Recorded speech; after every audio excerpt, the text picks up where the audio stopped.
감기 걸릴 필요도 없어. 오. 열정적. 쌤 많이 더워. 이거 켜져 있었네? 켜져 있었네? 몰라. 수업 시작합시다. 자, 볼게요. 두 번째. 오늘은 일제강점기 시를 다 끝내버리겠다 라고 말씀드렸어. 자, 난초 봐봐. 자, 저 도문 보세요. 읽어보세요. 뭔가 이 시는 어떤 느낌이 들지 않니? 문학의 갈래 중 어떤 느낌이 드는 문학이지 않니? 현대 시임에도 불구하고 무슨 느낌이 드니? 그럼 또 고전시 느낌이 고전시 느낌이 들어. 그 고전시 중에서 어떤 게 느낌이 들까? 왜 이렇게 작아요? 작아요. 그다음 힌트가 될 수 있겠다. 자, 이래서 이제 여러분들은 중학교와 고등학교의 차이점 중에 하나가 문학에서 차이 나는 게 뭐냐 그러면 이제 고전 문학을 배우게 될 거예요. 선생님 저 중3 때 배웠어요. 허생전 배웠잖아요. 근데 그거는 현대어로 풀이해 놓은 거고 현대어로 다시 해놓은 책인 거지 진정한 고전 문학 아직 배운 적 없어. 그래서 물론 띄엄띄엄 조금씩 한두 작품은 배웠을 거예요. 시조 같은 경우 또는 제망매가 향가 같은 경우. 근데 제대로 고전 문학을 배운 적이 없어. 그래서 이제 고등학교 1학년 문학의 가장 큰 차이점 중에 하나가 고전이 시작된다. 그래서 내가 다음 주부터 시조 백선 한다 그랬지? 그치? 고전을 해. 이거 시조 똑같아. 시조야. 여기서 하나 선생님 시조는 이 몸이 죽고 100번 고쳐주고 백골이 진토되어 넋이라 있고 없고 임양한 일편단심 가시들이 있으랴. 세 줄 아닙니까? 그래요. 세 줄이잖아. 사원부 아니에요? 사원부잖아. 빼어난 가는 잎새 굳은 듯 보드랍고 3사 사원부 시조야. 초장 중장 시조야. 자줏빛 굴궁대웅 하얀 꽃잎을 이슬은 구슬되어 마디마디 들렸다. 3544 딱 전형적인 시조 형태. 근데 여기서 하나 의문 하나. 선생님 시조는 옛날 거 아닙니까? 그렇지요. 이거 현대 시잖아. 일제강점기 시. 그래요. 이거 시조로 할 수 있습니까? 시조는요. 고려 말에서 고려 중엽에 만들어져서 오늘날까지 쓰는 문학이 시조야. 그래서 시조는 현대 시조가 있어. 이거 현대 시조예요. 그래서 우리나라 현대 시조는 가람 이병기 이 사람이 대표적인 작품이에요. 이거 시조예요, 시조. 그럼 시조인데 두 번째 질문. 선생님 시조가 왜 두 개가 있어요? 이렇게 하나의 시조가 있지 않고 시조가 두 개 이상 연달아 있는 시를 연시조라고 해요. 그럼 얘는 시조 중에 특히 연시조가 되는 거예요. 요건 다음 주 수업 내용이에요. 오케이? 얘는 현대 시조예요. 자, 그럼 현대 시조니까 얘는 시조 형태를 그대로 띄고 있잖아. 그럼 우리가 여러분들 시조는 다음 주에 내가 자세히 설명하겠지만 3, 4조 4원거야. 그래서 음보도 다음 주에 얘기할 거야. 보세요. 빼어난 가는 잎새 굳은 듯 보드랍고 자줏빛 굴궁대고 하얀 꽃이 불고 이슬은 구슬되어 마디마디 달렸다. 자, 딱 보면 3, 4조 4, 4조 사음보 형태인 시조가 얘는 연시조야. 이렇게 쓰지 말고 연시조라고 하자. 얘는 연시조의 형태를 띠고 있다. 얘는 시조의 운율을 갖춰주고 있다. 그래서 3, 4조, 4, 4조, 사음보 형태를 띠고 있다. 이게 되는 거지. 현대시조가 되는 거야. 자, 그러면 제목이 난초야. 난. 여기서 문제야. 우리나라에서 난초는 무엇을 상징하지요? 그 네 개 나무. 오, 오늘 감각 되게 좋아 오늘 너. 혹시 네 개 알고 있니? 그 대나무. 오, 소나무. 오, 오, 네. 오. 매화 핀 꽃이 나. 소나무는 아니야 근데. 사군자가 있어.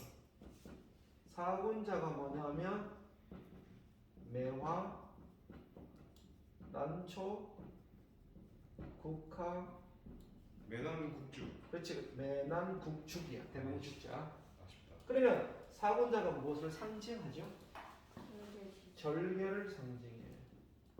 그러면 우리가 현대문학이든 고전문학이든 매화, 난초, 국화, 대나무가 나오면 무조건 절개. 무조건 절개야. 이 얘기 다음 주에 엄청 중요하게 적용한다. 다음 주 수업에. 자 그러면 왜 그러냐 보면 절개가 뭐예요? 절개라는 것은 자기가 양심의 가책을 느끼지 않으면서 여러 사람에 대한 정을 주는 게 아니라 오직 한 사람, 한 마음을 묻는 거예요. 그러니까 사람을 따지면 한 사람만 좋아하는 거고, 그리고 또 어떤 뭐 나라에 마음에 한 나라만 좋아하는 거고, 그리고 자신이 믿었던 거에 끝까지 믿는 마음, 이게 절개, 굳은 절개. 막 수술할 때 절개 이런 거랑 다른 거죠? 전혀 다른 지형. 아. 자르할 때 그 절개. 네. 참신한데? 참신한데?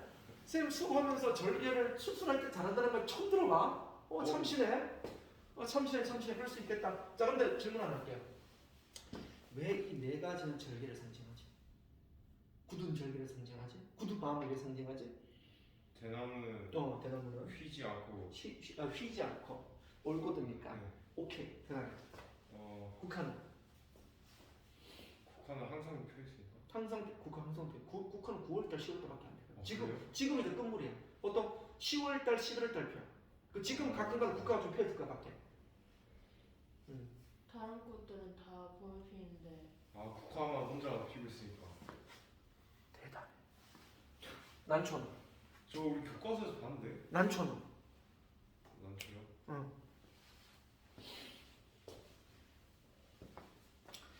사시사철 피어 있으니까. 항상 푸르니까. 매화는? 참고로 매화는 2월달에 피어. 2월달 아직까지 추운 겨울이야. 그러니까 초봄, 늦겨울 초봄 사이에 피어. 자, 그럼 봐.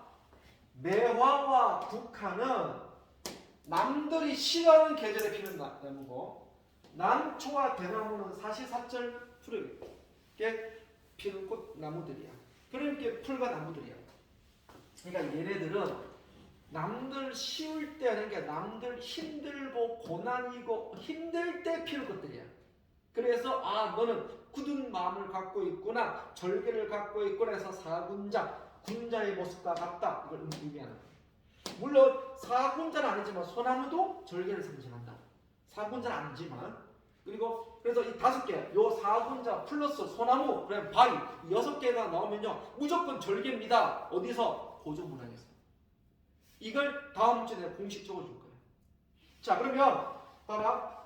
빼어난 가는 잎새 굳은 듯 보드럽고, 즉 그럼 뭐냐, 매화의 그 줄기를 묘사한 건데, 자, 사자성어 해볼게. 굳은 듯 보드럽고는 뭔가 딱딱하지만 부드럽다는 뜻이거든. 그럼 이와 어울리는 사자성어. 자, 외유내강이겠니? 외강내유겠니? 자, 생각을 하란 말이야. 자, 봐봐. 굳은 듯 보드럽고는 외유내강일까? 외강내유일까? 외유내강은 겉은 부드럽지만 속은 강하다는 뜻이고, 얘는 외강내유는 반대야. 겉은 강하지만 속은 부드럽다는 뜻이야. 반대 뜻이다. 그럼 이 작가가 말하는 의도는 1번일까? 2번일까? 상상해. 외우려고 하지 말고. 2번 외강내유? 그러니까. 굳은 듯 보드랍고만 보는 거예요? 그렇지. 굳은 듯 보드랍고의 의도는 이거 시험 많이 나온 문제야. 2번? 너는? 나도 2번? 자, 근데 여기 작가의 의도는 뭐냐 그러면 빼어난 가는 잎새 굳은 듯 보드랍고인데, 자, 잎이 되게 가늘지만 굳었어. 그리고 근데 만져보니까 부드러워. 이 의도가 뭐냐 그러면 비록 겉은 부드럽고 가늘지만 그 속에는 굳은 절개를 갖고 있다. 이게 바로 싶었던 거예요, 작가입니다. 그래서 이게 가늘다는 거예요. 그래서 이게 가는 잎새는 바로 외유내강이 되는 거예요. 이거 외유내강, 외강내유 시험 많이 나왔던 문제야 이거. 자, 그러면 외유내강이고, 자줏빛 굵은 대공, 대공은 줄기란 뜻이다. 자, 대공은 줄기란 뜻이다. 그러면 자줏빛 굵은 줄기 하이안은 시적 허용이죠. 꽃이 벌고, 벌고는요 꽃이 꽃이 피고란 뜻이야. 꽃이 피고. 자, 그러면 저줏빛 굵은 줄기 하얀 꽃이 피고 이 말입니다. 질문해 볼게요. 이 글은 색채 대비가 있다. 맞니 틀리니? 있어요. 있어. 왜? 자줏빛이라고 해야죠. 그렇지. 그럼 얘는 색채 대비가 있는 거야. 색채 대비가 있고 이슬은 구슬이 되어 마디마디 달렸다. 자, 이슬이 구슬이 되어 마디마디 달렸다는 것은 바로 뭐야? 아침에 이슬이 맺힌 청한 모습이야. 아침에 이슬이 맺힌 딱 깨끗한 청아한 모습을 얘기하는 거예요. 그렇다면 자, 하나 또 이거 다음 주 내가 또 물어볼 거야. 어차피 다음 주 현대시 해야 되니까 얘들아 질문할게. 우리가 보통 우리나라 명사에는요 수를 세는 단위 명사가 있어. 예를 들면 강아지는 한 마리 두 마리, 사람은 한 명 두 명, 연필은 한 자루 두 자루, 볼펜은 한 개 두 개. 자, 문제.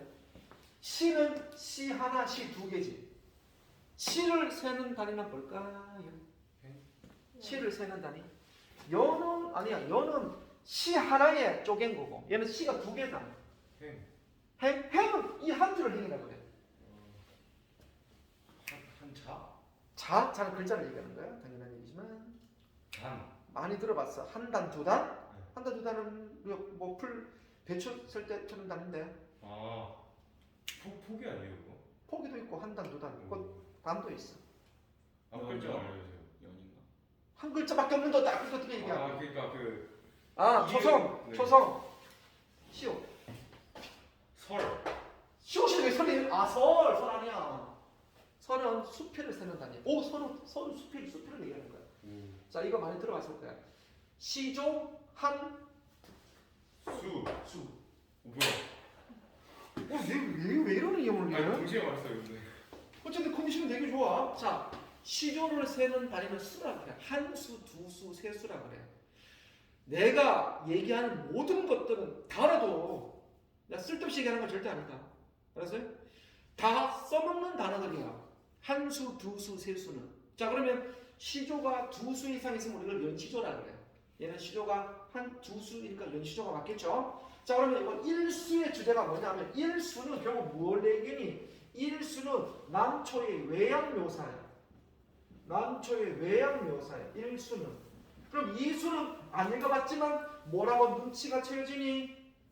아직 안 읽어봤지만 외양묘사 뭐냐면 그렇지? 내면묘사, 외양묘사, 내면묘사가 나오겠죠? 그래서 이 마음이 바로 나오잖아. 내면이니까. 자, 볼게. 본디 그 마음은 깨끗함을 즐겨 하여. 자, 난초의 깨끗한 마음인데 이게 난초의 내면적 모습이죠. 뭐죠? 난초는 깨끗함, 군자의 사군자를 의미하는 깨끗함을 얘기하죠. 물론 의법이죠. 본디 그 마음은 깨끗함을 즐겨하여 정하는 깨끗할 정자다. 깨끗한 모래틈에 뿌리를 두고. 자, 요거 다음 주에 또 강조할 단어가 나왔네. 고전문학 할 때 공식 좀 알아두면 좋은데 얘들아, 미진이란 말은 반드시 기억해야 된다. 왜? 요거 다음 주에 또 설명할 내용이야. 참 카메라 때문에 별로 못 가겠네. 한자로 요 진짜가 나오면 이 한자를 알 필요 없고 요 진짜 말하자면 진짜 한자 중에 진짜 미진, 홍진, 십장홍진 이런 말이 나와. 고전문학 공부하다 보게 되면 요건 다음 주에 또 정리하겠지만 요건 딴 옆에다 적자. 뭐 위든 아래든 빈접이 많잖아요. 빈접에다가 더 넣을 것 같아요. 우리가 공식적으로요 미진 그리고 홍진 그리고 십장홍진 들이 나오면 전부 다 이 진짜가 참고로 먼지 진짜 미세먼지 진짜가 먼지라는 뜻이야. 그럼 미지는 미세먼지를 미진이라 그래. 홍지는 붉은 홍, 먼지진, 붉은 먼지라 그래. 십장 홍지는요, 10자나 십자, 그러니까 한 10장이나 되는 높은 높이의 먼지란 뜻이야. 붉은 먼지란 뜻이야. 그럼 쉽게 말하니까 다 먼지를 상징해. 먼지를 의미하거든요. 그러면 먼지가 무엇을 상징할까요? 고주문학은 전부 다 속세를 상징합니다. 우리나라 문학에서는요, 먼지만 오면요, 속세를 의미해요. 자연은 먼지가 없는 거, 인간은 먼지가 많은 거. 그래서 이런 단어가 나오면 전부 다 뭐니? 다 세모가 되는 거예요. 모든. 그 니즈는 속세예요. 속세도 가까이 않고 우로. 우로는 비우자, 있을 노자. 비와 있을이지만 이거 뭐니까 자연의 아름다움을 얘기해요. 자연을 의미해요. 그러니까 자연 속에서 산다 이 말이에요. 그러니까 요 부분은 뭐니? 난초는 깨끗한 마음을 갖고 있고 속세를 떠나 자연 속에 살고 싶어 해요. 그러니까 난초의 내면 묘사가 되는 거야. 난초의 내면을 묘사하고 있다. 그래서 얘는 외면 묘사, 얘는 내면 묘사. 대칭적 구조를 이루고 있는 거야. 오케이, 됐습니까? 자, 보세요. 제가요, 이 시 하나만 설명한 게 아니잖아. 여러분들 이 시 하나 설명할 때 많은 정보가 들어있다는 걸 알아야 돼. 고1은요, 개념 없이 정리해야 돼. 이 시를 이해하려는 얘기는 아니야. 이 시 오늘 까먹어도 돼. 까먹을 수 있어, 여러분들은.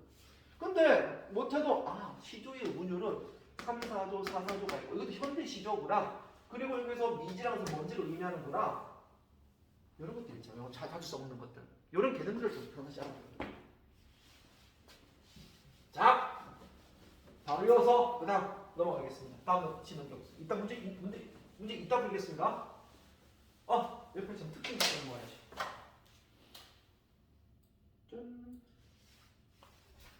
자, 난초의 고결한 품성을 예찬하고 있습니다. 내면적, 외면적 예찬하고 있어요.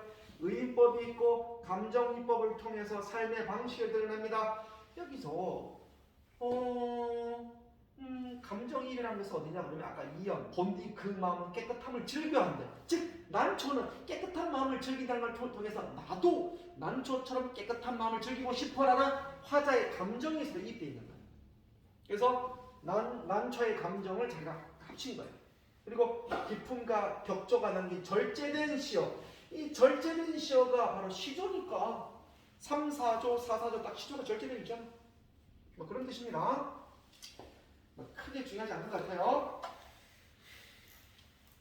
자, 바로 넘어가겠습니다. 왜 이어쓰지 않는 구간이에요? 이게 내가 하남고의 학생들한테 얘들아 이 시 문제 이거 꼭 알아보여야 된다. 시험 범위도 아니었지만 저번 중간고사 때 이거 100% 나오니까 꼭 알아도 했는데 이 시가 나와버리고 주관식 문제 소수력 그것도 5점짜리 문제 7점짜리 문제가 이 문제가 나왔어. 자 우선 이걸 읽어봐. 한번 끊어 읽어봐. 끊어 읽어봐.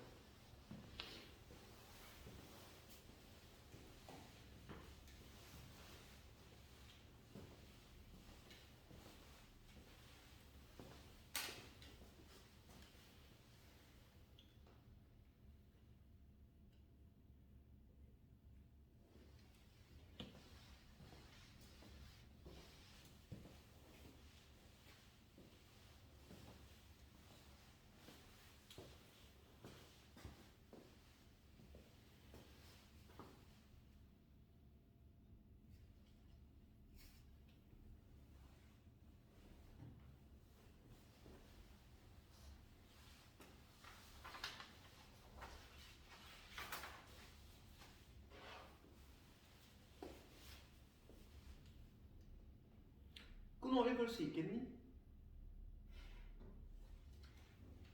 어려운데요. 어렵죠. 이성의 시는 잘 가야 돼요. 이성의 거는요. 그냥 이렇게 말씀드릴게요. 내신 시험은 단골이에요. 얘는 항상 모든 학교마다 이 시험 이상의 거울 시험 범위가 아님에도 불구하고 꼭 외부 지문으로 많이 사용되는 시가 이상의 거울이에요. 올해도 여지없이 한국어가 그대로 나왔어. 출제가 됐어. 그래서 애들이 선생님 말씀대로 그 시가 나왔어요 라고 했더니 그 시가 되는 거예요. 이거 계속 나올 겁니다. 자, 참고로 말씀드릴게요. 이상은요 우리나라 천재 시인입니다. 20세기 최고의 천재 시인은 우리 이상이라고 그래요. 물론 1930년대 일제강점기 시인입니다. 이 이상은 천재인데요. 이 사람의 직업이 뭐냐 그러면 건축 설계학자예요. 건축 기사예요. 근데 일제강점기 때 건축 기사를 해봐야 잘 되는 직업이 아니야. 왜냐하면 그 당시도 특이한 직업이었지만 일제강점기 때 일본 놈들이 우리나라 기술을 전쟁해 주지 않았을 거 아니야. 그러니까 이 사람은 천재인데 너무 똑똑한 천재인데 건축 설계를 했었지만 일자리가 없어. 그러다 이제는 돈을 벌기 위해서 어쩔 수 없이 시도 쓰고 아주 가난하게 살았어. 그리고 나중에 폐병을 죽어 이 사람. 죽지만 좀 일찍 단명에 29살에 단명하나 그럴 겁니다. 근데 이상이 평상시에 자신의 그런 마음을 시로 표현을 했는데 그 시가 이상의 시들이 너무나 요즘도 해석이 불가능해요. 해석이 안 돼요. 무한 육명각체의 비밀이라는 그 시는요 지금도 시 해석이 안 돼요. 그래서 시 중에서 일제강점기 시를 떠나서 현대적인 모든 시 중에서 이름 난 사람 중에서 이상시는 지금 해석이 안 돼요. 해석 못해요. 안 되는 게 많아요. 그나마 얘는 좀 해석 그나마 가능한 시야. 그나마. 그래서 이상의 시들 보면 오감도 같은 경우는 한 아이가 있습니다. 두 아이가 있습니다. 세 아이가 있습니다. 네 아이가 있습니다. 한 아이는 골목을 향해 돌아다닙니다. 두 아이는 골목에 돌아다닙니다. 이런 식이야. 도대체 무슨 말일까? 해석이 너무 안 돼. 그냥 띄어쓰기를 쓰지 않아. 자, 띄어쓰기를 쓰지 않고 내용도 되게 어렵다. 그래서 이상은 초현실주의라고 그래요. 현실에서 벗어난 초현실주의 작가라고 그래요. 초현실주의를 구사합니다. 초현실주의. 그러니까 현실에서 벗어난 이런 느낌이 드는데요. 이걸 물론 영어로 이걸 뭐 모더니즘이라고 하기도 합니다만은 그냥 초현실주의라고 하고요. 초현실주의는요, 바로 자동기술법을 사용합니다. 자, 여기서 자동기술법은요, 화자의 내면 이거야. 얘들아, 혹시 정신 좀 나간 사람 얼굴 좀 본 적이 있니? 정신 나간 사람 좀 본 적이 있어? 정신 나간 사람의 특징은 먼저 너는 초점이 없어요. 그리고요, 근데 되게 천재들이 많아. 정신 나간 사람. 예, 초점 없지만 너는 초점 없지만 이 머릿속에 자기가 수많은 상상을 하게 돼. 그러니까 자기만의 세계에 빠진 사람. 남들이 뭐라 그래도 자기만은 그냥 초점 없이 멍하게 있지만 머리는 항상 자기만 좀 세상에 좀 빠져 있어. 이 사람들은요 혼자서 얘기를 해요. 벽 보고 얘기합니다. 이렇게.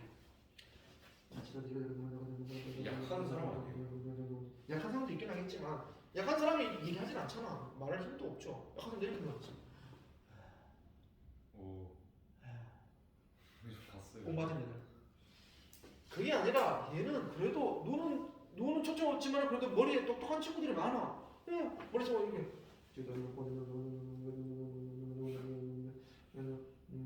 간단 말이야.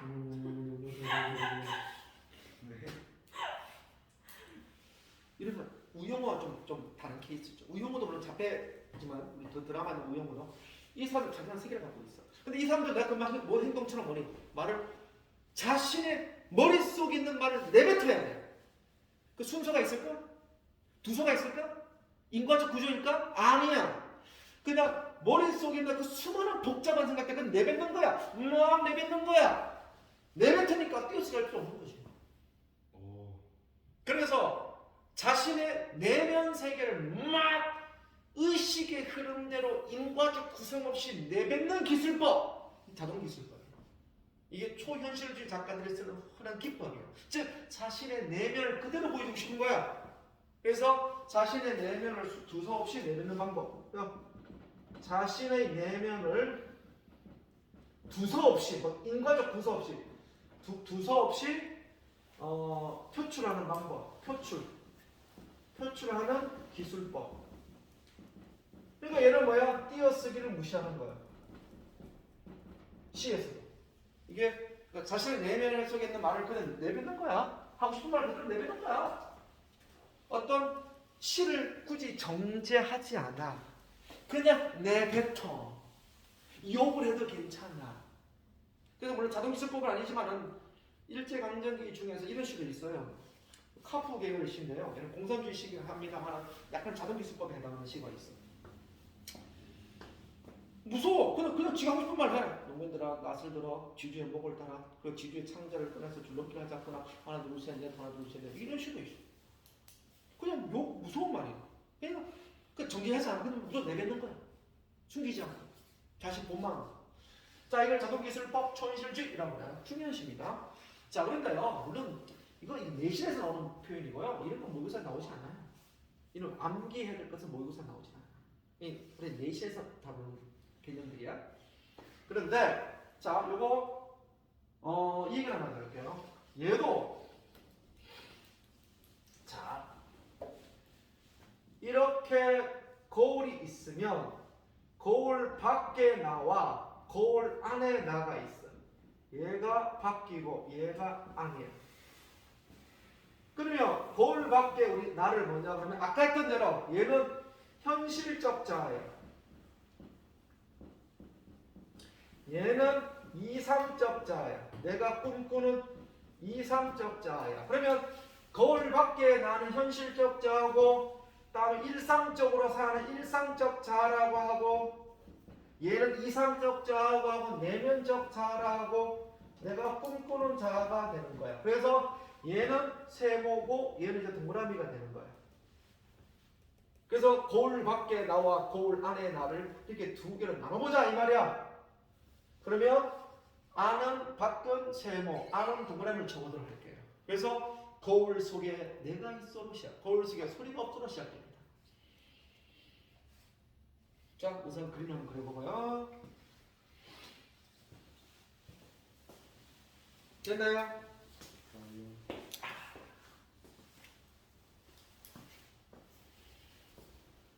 됐나요?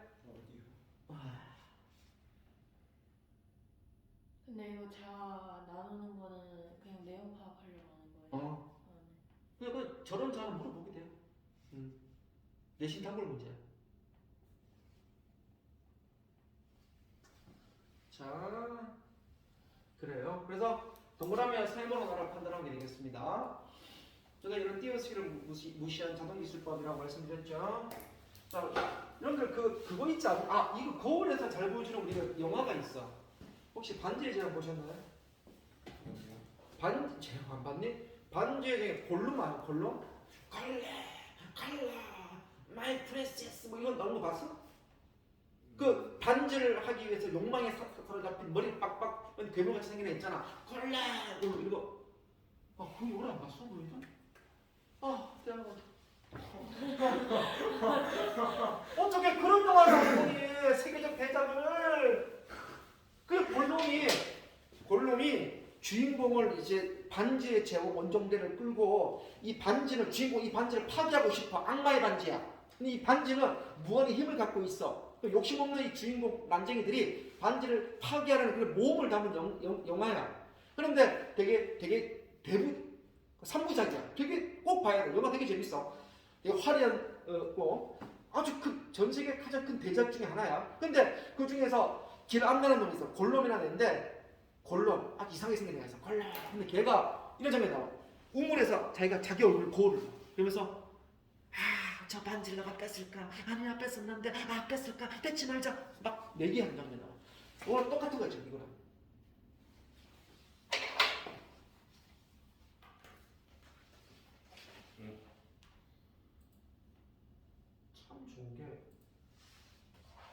참 좋은 게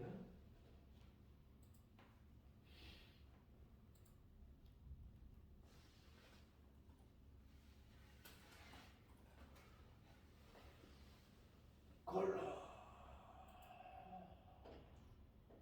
마이 프레시스. 예. 알아요. 얘가 지금 여기 밑에 강이 보이지? 여기서 이제 거울 안에 있는 자아랑 거울 밖에 있는 자아랑 서로 얘기하는 장면이야. 나는 저 반지를 뺏고 싶단 말이야. 아니야, 넌 그러면 안 돼. 저 반지 나쁜 거야. 아니야, 반지 뺏을 거야. 안 돼, 절대 그러면 안 돼. 그렇겠지? 알았어, 안 뺏을게. 하고 얘기해. 그러다 갑자기 별에 아니야 뺏을 거야 하고 달려들어. 그래서 그 장면이 되게 유명한 장면입니다. 얘가 상까지 받았잖아. 실제로 상까지 받았네. 이 반지의 제왕. 이 반지의 제왕을 모르면 안 돼요. 이거 꼭 보세요, 여러분들. 이거는 되게 재밌는 영화입니다. 여러분들 재밌어요. 자, 그래서 그런 얘기를 이해하시면 될 것 같은데요. 그래서 거울 밖에 내가 있는데 거울 속에는 소리가 없어. 그렇다면 거울 밖은 어떻다는 거예요, 그럼? 거울 밖은 어떻다는 걸 우리 눈치챌 수 있겠지? 거울 밖은 아주 시끄럽다는 걸 알 수 있지. 그러니까 대조가 되는 거야. 거울 속은 소리가 없지. 거울 속에 소리가 어디 있어? 근데 대신 거울 밖은 시끄럽다는 것을 강조하는 거야. 그러니까 내가 현실 속에 살고 있는 이 현실은 너무나 시끄러운 것이야. 저렇게 조용한 세상은 참 없을 것이요. 그렇다면 자 봐봐. 거울 밖은 시끄럽고 거울 안은 조용하니까 거울 밖과 안에 단절감을 드러내는 거야. 거울 밖과는 단절이야. 즉 달리 말하면 거울 밖은 내가 현실이고 거울 안은 내가 또 이상이잖아. 그래서 현실과 이상의 괴리 단절감을 드러내는 거지. 이상의 꿈이 있었어. 근데 현실에서 그 꿈을 이룰 수가 없어. 그 장면을 소리로 표현한 겁니다. 자 보세요. 거울 속에도 내게 귀가 있어. 이 내는 동그라미일까 세모일까? 이 내는 동그라미일까 세모나야 동그라미나야? 속이니까 동그라미지. 죄송합니다. 아니 죄송하지 않아. 이게 뭐 때문에 죄송해. 하지만 정신 챙겨 얘기를 합시다. 정신 차려야 돼. 거울 속 생각하면 그만 잘 알 수 있는 거야. 거울 속에도 내게 귀가 있어. 내 말을 이 내는 뭐가 되냐? 세모가 되는 거야. 그렇지. 내 말을 못 알아듣는 딱한 귀가 두 개 있어. 그러면 거울 속에 나와 거울 밖에 나는 서로 소리를 들을 수 있어 없어? 없어요. 그 말은 교문이 두 자아가 서로 분열됐다는 뜻이야. 두 자아의 분열을 얘기하는 거야. 이 두 자아의 분열이 바로 미친 사람의 특징이잖아. 그래서 뭐 이렇게 자기 얘기하는 거야. 그리고 아까 골롬에서 my precious 해가지고 자기가 자기 속과 덫이 막 달리기 행동하는 거. 이런 골롬 같은 이런 자아가 분열된 거.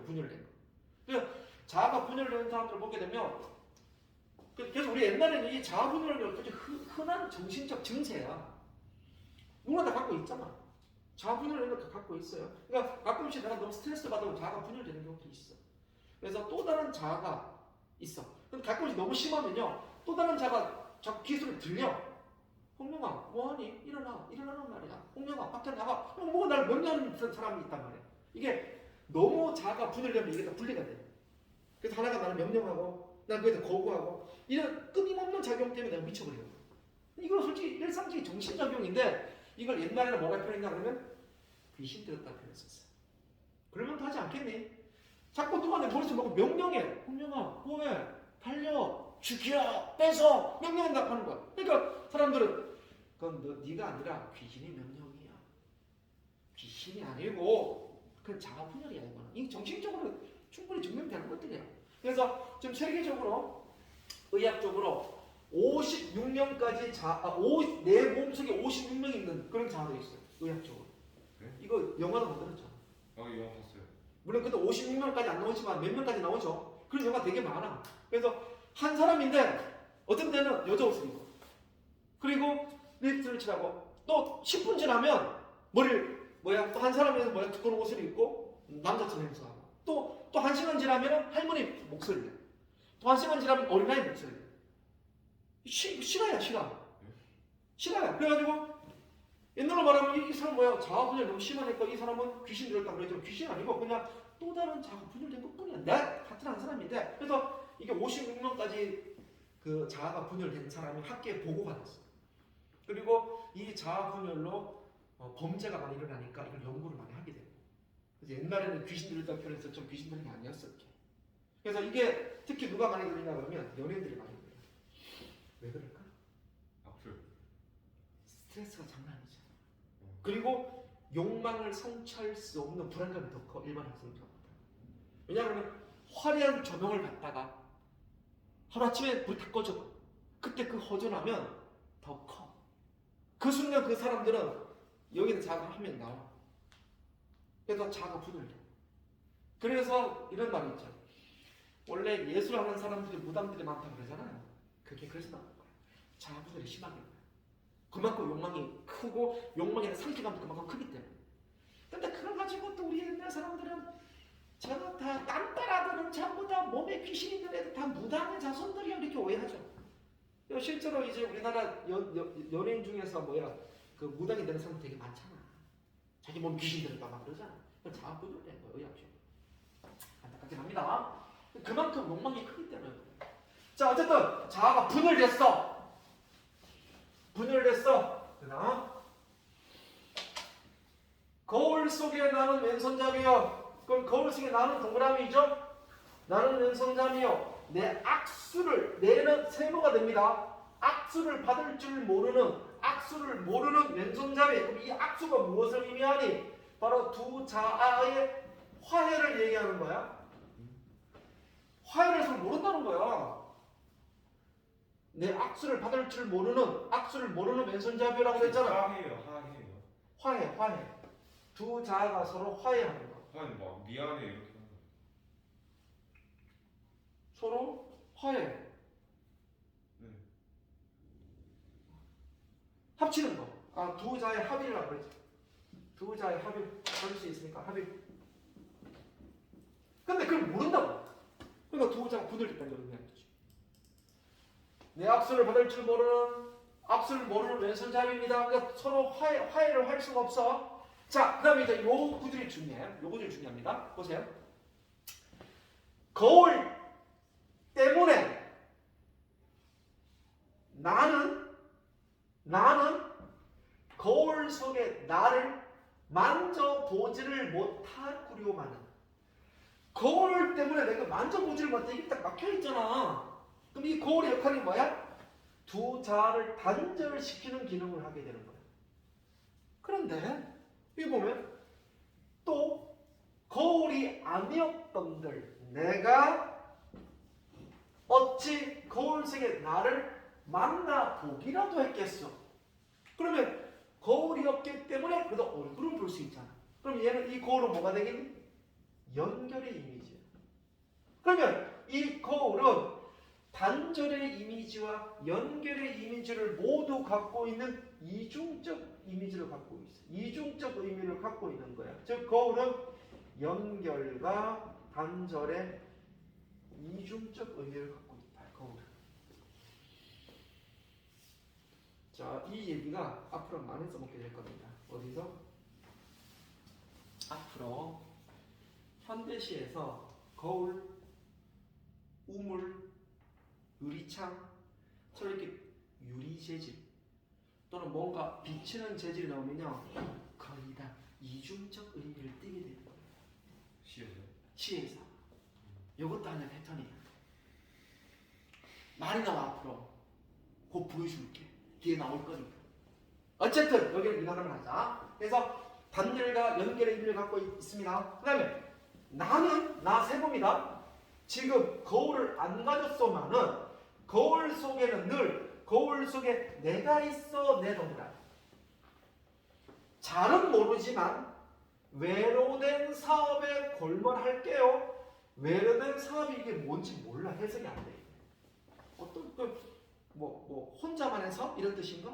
외로운 사업이란 뜻인가? 뭐 등등등 해석이 안 돼. 근데 어쨌든 간에 이 외로운 사람은 좋은 뜻이만 알 수 있잖아. 그냥 보통 일반적 해석이 뭐냐 그러면 뭐 참된 자아를 찾는 일 뭐 정도.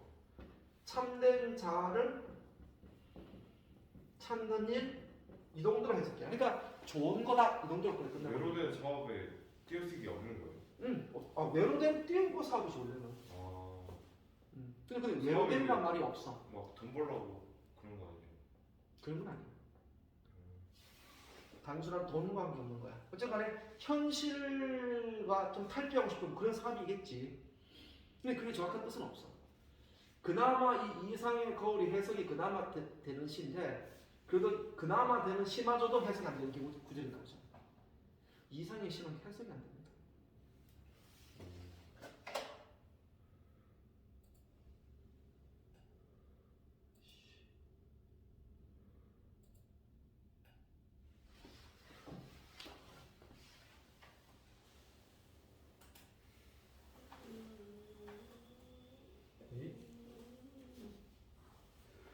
이거 봐봐.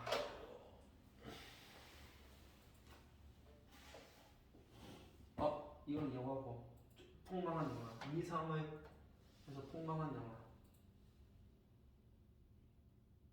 영화고. 아이씨. 영화고. 풀렸어요? 이게 한 작가가 그러니까 90년 동안 해석했다. 이게 정확한 건 아니야. 지해석인 거지. 이럴 정도로 해석이 불가능한 거야. 이게 시야. 우주는 멱에 의하며 사람의 숫자를 버리라. 고요하게 나를 전대 양자로 하리라. 스펙트럼 축 X 축 Y 축 Z. 이게 시야. 선에 반은 각서 1. 3차 각설 이게 시야. 이게 다 시야 시. 속도 ETC의 이게 시야. 역시 이공계 다음 시지. 건축에서 나오는 시지. 무서워요. 시가 무한육면합체 봐봐. 사각의 중에 사각. 이것도 띄웠어. 사각인의 운동의 사각이 민요와 석감이 통과하는 혈관에서 가만 이게 시라고 이게 내는 게 무슨 시인지 이게? 해석해볼 사람 나도 몰라. 자기는 모르지. 저 똑똑해지면 한번 해석해보고 싶어요. 그래 나중에 이거 한번 해석해봐. 근데 이게 뭔가 의미 있는 거 분명히 있을 거야. 사각이 남게 쓰기 걷기 시작한다. 소름 끼칩니다. 라지에 터의 건방에서 승천하는 굿바이 바깥순비 발광오리의 분집 이동. 이거 시고 한번 해석해볼 사람. 제가 꼭 해석해서 이게 이상의 시라고. 이거 한번 해석해볼 사람. 이 이상의 시라고. 이거 이상의 해석이 안 된다고. 안 돼. 못해. 이것도 안 돼. 외로운사 뭔지 몰라. 그나마 이게 해석되는 시 중에 하나야. 그래. 그나마 이 거울이. 자, 그 다음에 이게 바로 초현실주의잖아. 초현실주의. 현실을 떠난 내용이잖아. 자, 그 다음에 마지막 문장. 거울 속에 나는 참나. 이게 함정 문제인데 뭔가 참이 붙었으니 좋은 뜻이 아닌가 싶지만 참나는 세모가 돼. 거울 속에 나는 참나요는 반대요만은 똑게 닮았어. 나는 세모야. 거울 속에 나를 근심하고 진찰할 수 없으니 퍽 섭섭하오. 자, 이게 뭐냐면 결국은 두 자아가 화해할 수 없다는 두 자아의 분열을 얘기하는 겁니다. 이 시의 주제는요, 두 자아의 분열이에요. 그리고 섭섭하오다 그랬으니까 감정의 직접적 표현이에요.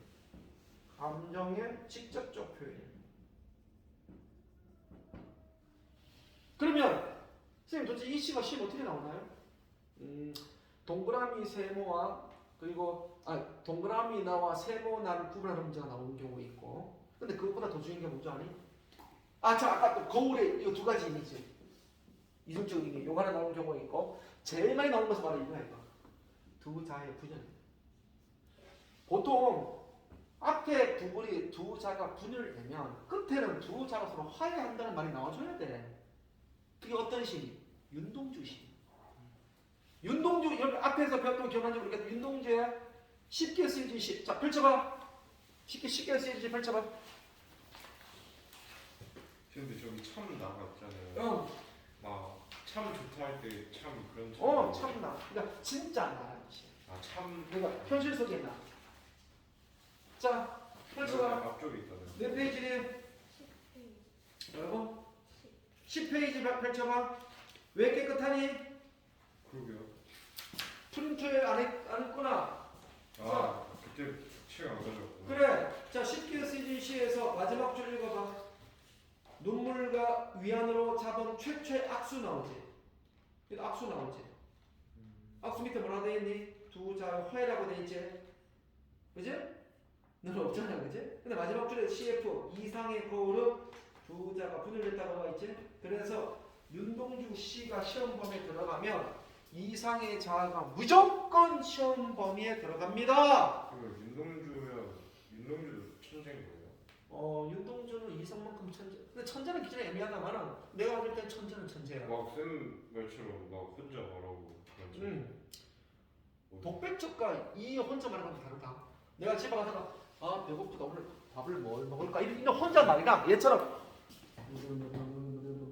이런 혼자 말은 좀 다른 개념이 되겠지. 근데 이걸 천재라고 보기가 뭐하기는 한다만 어쨌든 서로 다른 측면에서 천재는 맞아. 다른 측면에서. 윤동주는 알다시피 세계적으로 유명한 시인이잖아. 세계적으로 유명한 시인이야. 우리나라 사람이 제일 존경하는 시인 첫 번째가 윤동주잖아. 그죠? 하늘을 우러러 한 점 부끄러 먹기를 잎새는 바람에도 원하는 괴로워했다. 얼마나 멋진 구절이니? 진짜 대단한 시인이야. 자 그럼 이 시는 결국 주제가 뭐라고요? 두 자가 부절됐다 이런 얘기라고 싶은 거야. 그래서 전대인의 자아 분열과 갈등 띄어쓰기를 하지 않음으로써 화자의 자의식을 드러내고 자동기술법을 활용하는 초현실주의 특징이다.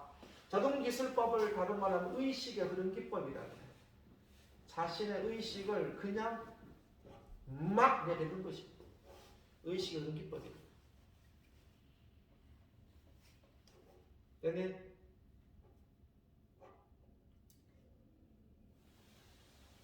중요한 시입니다. 자, 여기까지 하겠습니다.